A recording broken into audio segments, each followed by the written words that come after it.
Welcome back to the channel. Have you ever worried that immersing yourself in spiritual texts and rituals might actually be a form of avoidance, that by seeking refuge in the monastery or losing yourself in mantra recitation, you're running away from life's real challenges? Do you sense, perhaps deep down, that true awakening calls for engaging with the world's suffering, not merely withdrawing from it?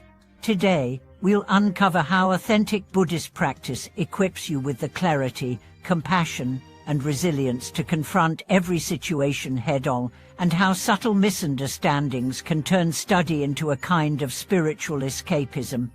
Far from being a retreat from daily responsibilities, the Buddhist path is a framework for lucidly diagnosing and healing the root causes of suffering in our own lives and in society. When learned well, its principles apply equally to corporate boardrooms, family dynamics, and global crises. Yet many well-intentioned seekers treat meditation as a refuge from stress, moral precepts as rules to judge others, and altruistic ideals as ideals that feel out of reach. In doing so, they inadvertently create a gap between their practice cushion and the world around them. Consider the story of Jason, a city lawyer who turned to Vipassana retreats to escape burnout. For weeks he sat in silence, mastering equanimity toward his own inner turmoil. But upon returning to his firm, he found himself disoriented, unable to leverage his newfound calm to navigate high-stakes negotiations or empathize with terrified clients. His practice remained sealed within the retreat hall, disconnected from the very world he sought to serve. Only when a senior mentor reminded him that right mindfulness requires both insight and engaged action, did Jason begin to translate his meditation into compassion-infused advocacy, transforming hours in court into opportunities to alleviate suffering. At the heart of this transformation lies the integration of three core dimensions: understanding the nature of phenomena, cultivating ethical conduct, and applying wisdom to concrete problems. First, we learn to see experience as it is: impermanent, unsatisfactory when misperceived, and self-transcending when understood. Second, we embrace the precepts not as burdensome rules, but as skillful guidelines for fostering trust, reducing harm, and building harmonious relationships. Third, we engage with the world courageously, using the compass of insight to address injustice, support those in need, and innovate solutions wherever suffering arises. Take the case of Amina, a public school teacher in a low-income neighborhood. She began her study of Buddhism, hoping to find personal relief from stress. Yet as she absorbed the doctrine of interdependence, she saw that her students' struggles with poverty, violence, and family instability were manifestations of collective ignorance. Rather than simply meditating for personal calm, she launched a mindfulness-infused after-school program that taught children simple breathing exercises to manage anxiety, while organizing community volunteers to offer tutoring and emotional support. Her practice thus blossomed into a living Dharma that addressed both individual and systemic suffering. In the next part of our exploration, we will trace how the Buddha's Four Noble Truths map directly onto today's most pressing personal and social issues. We'll hear how entrepreneurs apply the principle of no self to dismantle toxic corporate cultures, how activists draw on compassion meditation to sustain resilience in long-term struggles, and how caregivers integrate Buddhist ethics to provide holistic healing. Through these stories, you'll discover that learning Buddhism correctly means stepping into the fray with wisdom as your compass and loving kindness as your guide. Beyond individual stories, the true test of engaged Buddhist practice lies in its capacity to transform entire systems of suffering. When we trace the Four Noble Truths into the fabric of contemporary life, we discover that the cause of our collective malaise often mirrors the root ignorance of craving and clinging that the Buddha identified over 2 millennia ago. The first truth, recognizing suffering, invites us to confront not only our own stress and dissatisfaction, but also the structural injustices that plague our communities. in factories where laborers toil under unsafe conditions, in neighborhoods bereft of adequate health care, and in oceans choked by plastic pollution, suffering appears in myriad forms. By naming it clearly, we honor the Buddha's call to see reality as it is, without denial or distraction. The second truth, identifying the origin of suffering, reveals how our craving for profit, status and comfort often blinds us to the harm we inflict on others and the planet.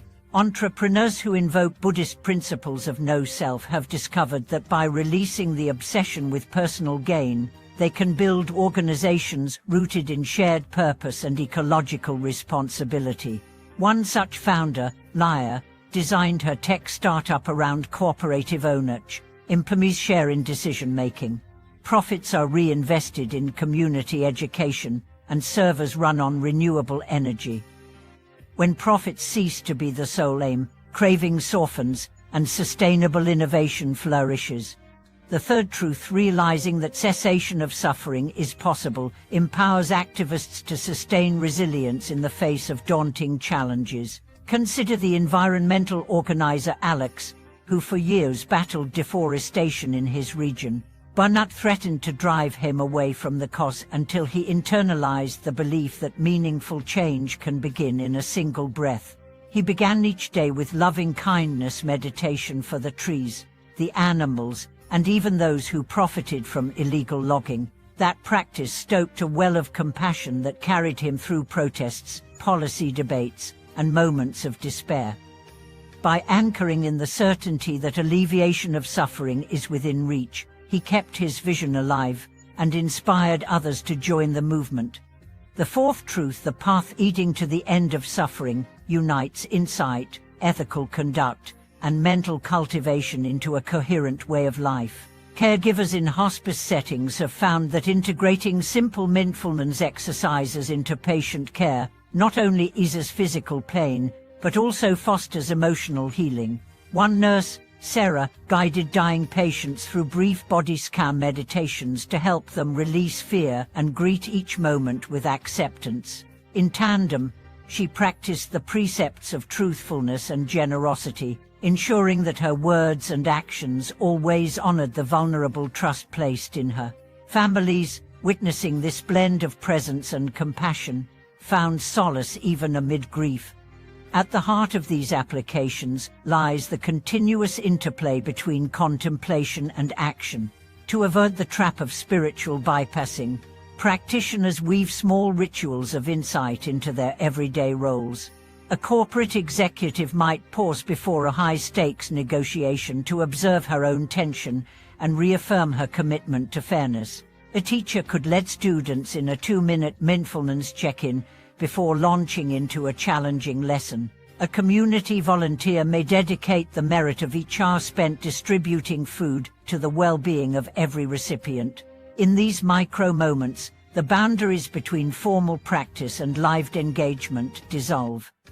As our global challenges intensify, climate change, social inequality, political polarization, the call for an engaged spirituality grows ever more urgent. Buddhist teachings offer both a mirror and a map. They expose the mental habits that perpetuate harm, and they chart a course toward collective awakening. When we learn Buddhism correctly, we do not flee the fray. We bring the light of wisdom and the warmth of compassion into every arena that needs healing, from hospital wards to boardrooms, from classrooms to forest corridors. May this deep integration of insight and action inspire you to face the world's suffering not with despair, but with the unwavering confidence that true practice lies in service. May each breath of mindfulness fuel your courage, each ethical choice foster trust, and each act of compassion ripple outward into communities near and far. In this way, Buddhism ceases to be an escape and becomes the very engine of transformation that the world so desperately needs. Beyond these individual and organizational examples, the essence of truly engaged Buddhism unfolds when entire communities embrace the path together. Neighborhood meditation circles, for instance, can become platforms for collective problem solving. As participants sit in silent reflection, They cultivate the clarity to identify shared challenges, be it local pollution, housing insecurity, or social isolation, and then move naturally from insight into coordinated action. In one rural town, a weekly gathering of 20 residents led to a community garden initiative that not only supplied fresh produce, but also healed old divisions between farmers and newcomers. Their practice never stopped at the cushion. It flowed into tending the soil, sharing harvests, and renewing social bonds. At the intersection of technology and practice, digital platforms now enable global sanghas to collaborate on humanitarian projects. An online Dharma group in Southeast Asia raised funds through a simple Metta meditation fundraiser, channeling resources to rebuild schools after a typhoon. Members shared guided practices, reflections on interdependence, and plans for on-the-ground volunteering. In weaving together cyber sangha and compassionate service, they demonstrated that engaged Buddhism need not be confined by geography. Wisdom transmitted through screens can awaken collective generosity in every time zone. Yet this integration also invites us to remain vigilant against subtle forms of escapism disguised as engagement. Volunteering solely for recognition, or using activism to bolster one's identity, can become another form of attachment. The antidote is ongoing self-examination. Before every action, pause to inquire into your motivation. Are you serving out of genuine concern, or to fortify your self-image? Returning to mindful reflection, observing the rising of pride or ambition, keeps your service aligned with the Buddha's teaching that true compassion is selfless and boundless. As your practice matures, you may discover that the boundary between retreat and the world dissolves altogether. A day spent negotiating trade agreements or caring for aging parents can become indistinguishable from formal sitting sessions when approached with full presence. Each moment, whether drafting policy language or washing dishes, becomes an opportunity to embody insight, kindness, and skillful means. In this seamless dance of inner awakening and utter engagement, Buddhism reveals itself not as a sanctuary away from life's demands, but as the radiant heart of every moment, guiding us to heal suffering wherever it appears. Thank you for watching this video.